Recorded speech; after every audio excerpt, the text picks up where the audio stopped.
Hello friends, this is Rajeshwari.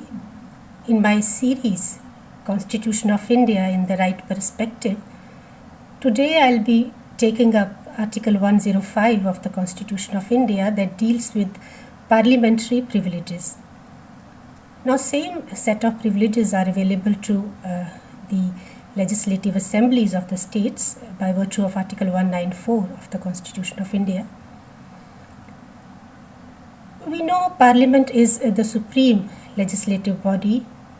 It is the representative body that represents the general will, as Rousseau defined as the will of people.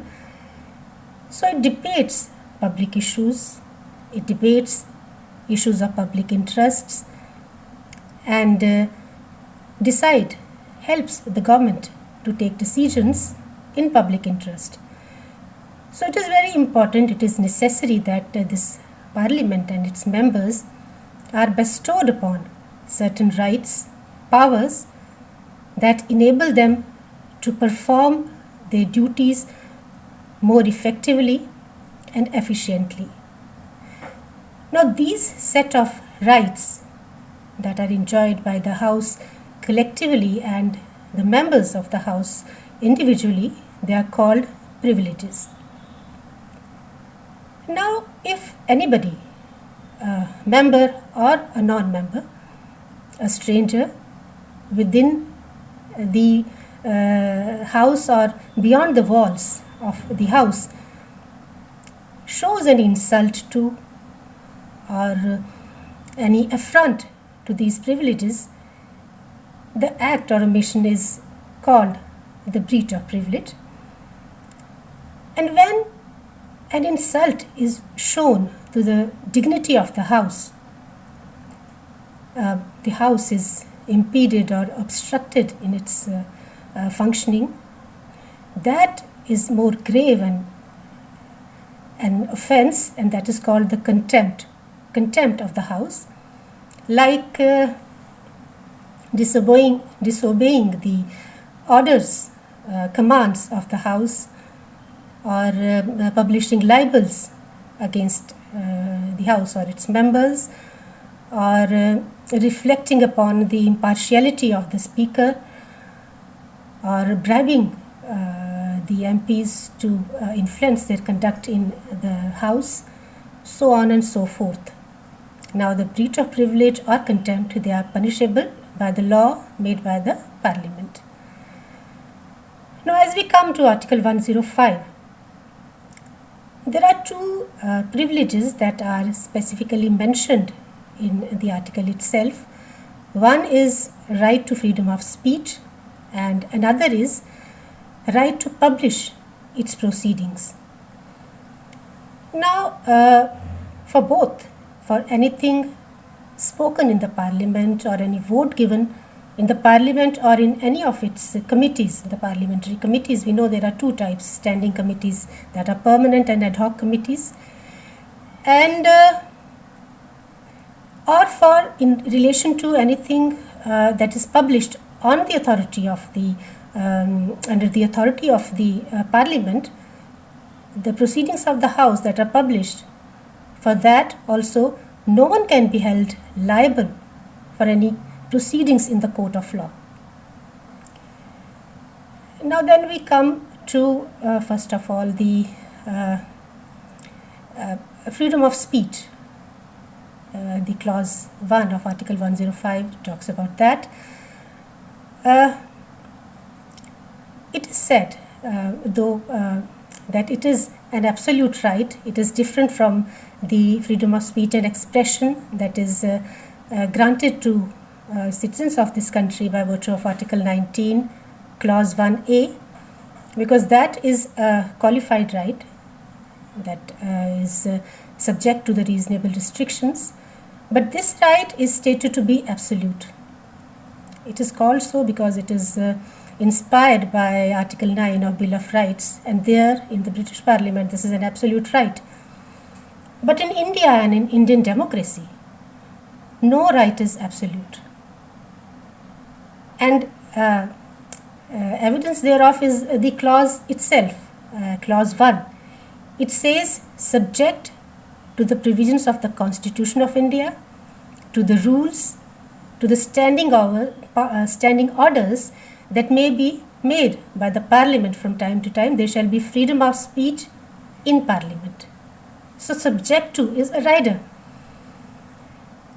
Now, constitutional provisions, like we have Article 121 of the Constitution, which says that no discussion can be made in Parliament on the conduct of judges of the superior courts, the Supreme Court and the High Court, except on a motion for their removal, that is under Article 124, Clause 4 of the Constitution. And there are other restrictions also. Then coming to the rules, as Clause 1 says, rules, Parliament, both the houses, the Lok Sabha and the Rajya Sabha, have their own rules that are called rules of procedure and conduct of business in Lok Sabha and the rules in Rajya Sabha. Now, so far as the Lok Sabha is concerned, Lok Sabha has in 1952, Lok Sabha adopted the rules of procedure that governed the Constituent Assembly. It adopted those rules and then modified them, and they have been amended a number of times. And now they govern, they guide all the proceedings in the Lok Sabha. And Rajya Sabha in 1964, it adopted the rules of procedure. Now when we come to the rules of procedure, there are a set of rules that are to be observed by the members. Now these rules, they are, we can say, not just a guideline, they are restrictions, limitations on the freedom of speech and expression, freedom of speech and expression that is bestowed upon the members of Parliament by virtue of Article 105, Clause 1.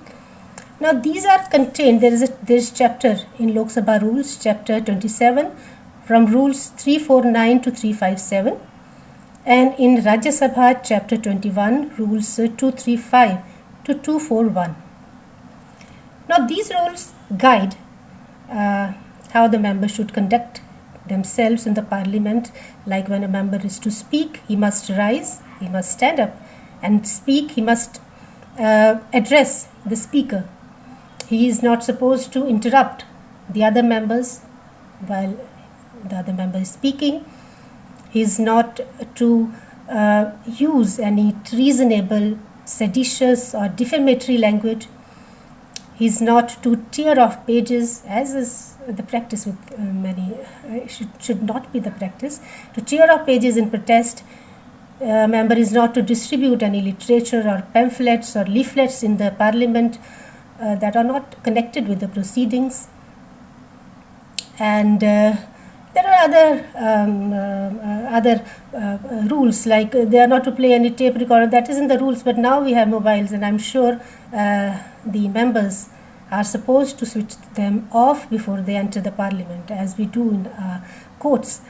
So these are certain rules. So they are restriction on the freedom of speech that is to be exercised by the members. Now second, we come to the right to publish proceedings. Now we know earlier it was the exclusive right of the Parliament to publish its proceedings, but by 44th Amendment, Article 361A was inserted in the Constitution. Now that allows any other newspaper or media to publish the proceedings of the House, but that are substantially true account of the proceedings. There should not be some malice attached to them, some malafide. So if that is not the case, then other media are also allowed to publish the proceedings of the House. And other restrictions are general, like the secret proceedings of the House, they are not supposed to be published. Then there are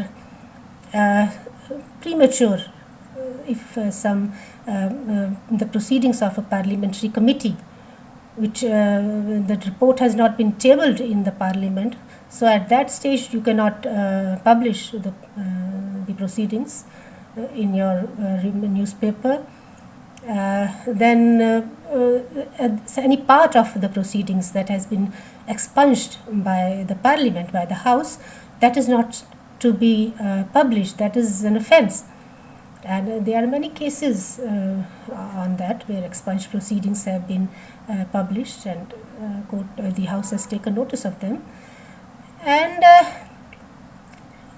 so that is the law. But now the situation has changed by the live telecast of the proceedings of the House.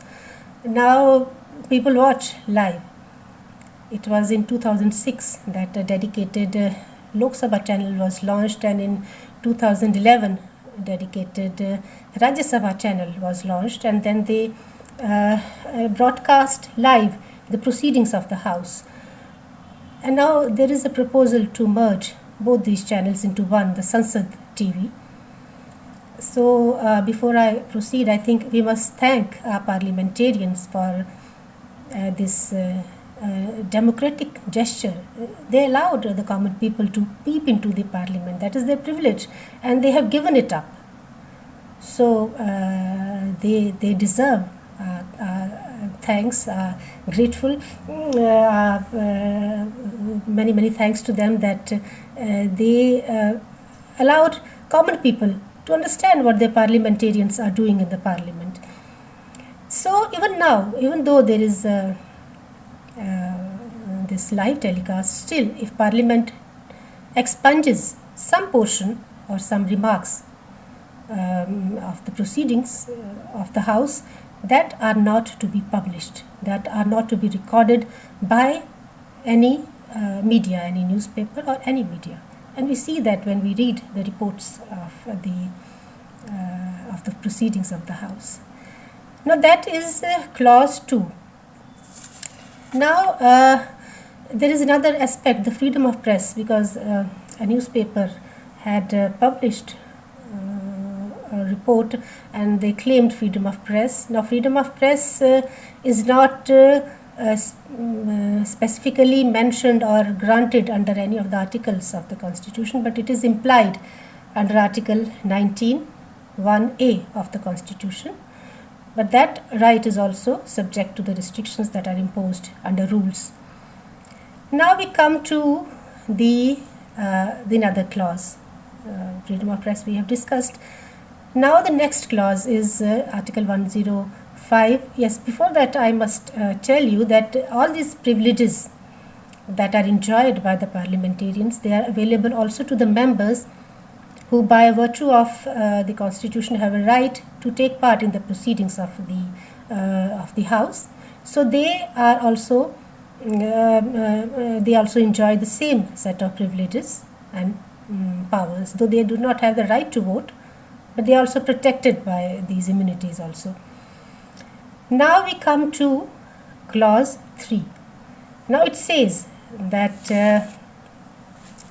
in other respects, the powers, privileges and immunities of the House and the members thereof shall be as defined by Parliament from time to time, and unless so defined, they will be as enjoyed by Parliament immediately before coming into force of Section 15 of the Constitution 44th Amendment Act 1978. Now, so far as the first part of clause 3 is concerned, Parliament so far has not enacted any law that defines the privileges specifically. What are the privileges that are enjoyed by the House? And but there are certain provisions in Constitution, in the rules, in other laws that grant privileges to the parliamentarians, like there is Section 135 in Civil Procedure Code CPC that says that no member of parliament can be arrested during the continuance of the proceedings of the House, and 40 days prior to the commencement of the proceedings and 40 days after the conclusion of the proceedings, no MP is to be arrested.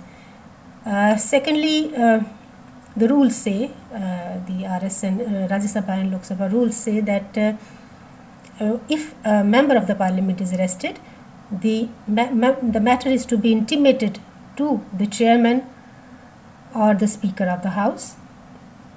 Thirdly, it says that if a member is arrested, he has the right, got the privilege to talk, to communicate to the speaker or chairman or secretary general of the house, and then it is right of the parliament to exclude the strangers, and so on and so forth. So these are certain rights of the parliamentarians, and then the second part, if apart from them, they'll be as were enjoyed at the time of 44th Amendment. Now, 44th Amendment, Section 15, it omitted the words as enjoyed by the House and its members, as enjoyed by the members of House of Commons of the British Parliament at the time of commencement of the Constitution. Now these words were omitted and they were substituted by as enjoyed by at the time of 15th Amendment. Now nothing substantially changed, because at the time of 44th Amendment, the privileges enjoyed by the other privileges enjoyed by the members of Parliament were as enjoyed by House of Commons. So we look towards House of Commons to understand whether a privilege is enjoyed by the Indian parliamentarians or not. Now, so far as this second part is concerned, when we go through the privileges as are enjoyed by House of Commons, because there both the houses, the House of Lords and House of Commons, they have different sets of privileges, unlike India where both the houses and even legislative assemblies have the same set of privileges. Now, almost all the privileges that are enjoyed by the House of Commons of British Parliament, they are enjoyed by Indian parliamentarians, except there's just one difference, that there all the privileges are absolute, but in India, no right, not even the privileges enjoyed by the parliamentarians are absolute, because in British Constitution, it is the Parliament that is supreme. But in India, it is the Constitution of India that is supreme, and Constitution of India does not grant absolute powers to any of the institutions that it creates. So what happens is that there are certain limitations in India. Now, British Constitution, it is not a written constitution. It is found in the conventions, in the common law. Common law is a judge-made law, the precedents, then statutes, and in various other charters and all. Because democracy there did not come in one go. It evolved from Magna Carta 1215 to the Bill of Rights 1689. A tug of war that ensued between the monarchy and the Parliament of Britain, finally it resulted into abdication of powers by the monarch in favor of Parliament. So from monarchical supremacy, it stepped into the parliamentary supremacy. So all the powers now enjoyed by the British Parliament, they are absolute. Their courts cannot look into even the laws passed by the British Parliament. Like in our country, in India, the superior courts have right to test every law on the touchstone of constitutional provisions. And the superior courts may declare a law ultra-vires the constitution. But that is not the case in Britain. there only if on the ground of incompatibility. If a law is incompatible with the conventions, courts may give their opinion on that. So in India, so far as now we come to the law, and we know not just the laws, even privileges. That is now Article 118. It says that our Parliament, it can make rules to conduct its proceedings, and on the basis of those rules, 118, the Parliament adopted the rules of procedure. Still, our superior courts, though earlier they took the view that the courts cannot look into the privileges because they are not codified. And if they are codified, certainly they'll have to be tested on the touchstone of Part 3, the fundamental rights, and because Article 13 says that no law can be passed that takes away the fundamental rights. But slowly and slowly, with the judicial activism, courts entered into that zone also, and now they look into the legitimacy of the claim of a privilege. And secondly, the courts are now taking the view since long now that if a privilege violates the fundamental rights of the citizens, then the superior courts certainly have the right to look into them and to give their own decisions as to the privilege. So that is, so now, as I said in my previous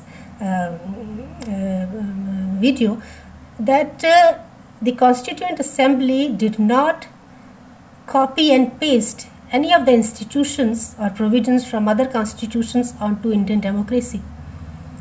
They modified the institutions, they adapted them to the Indian conditions, they democratized them more, and thereafter they adopted them. So that is the case now.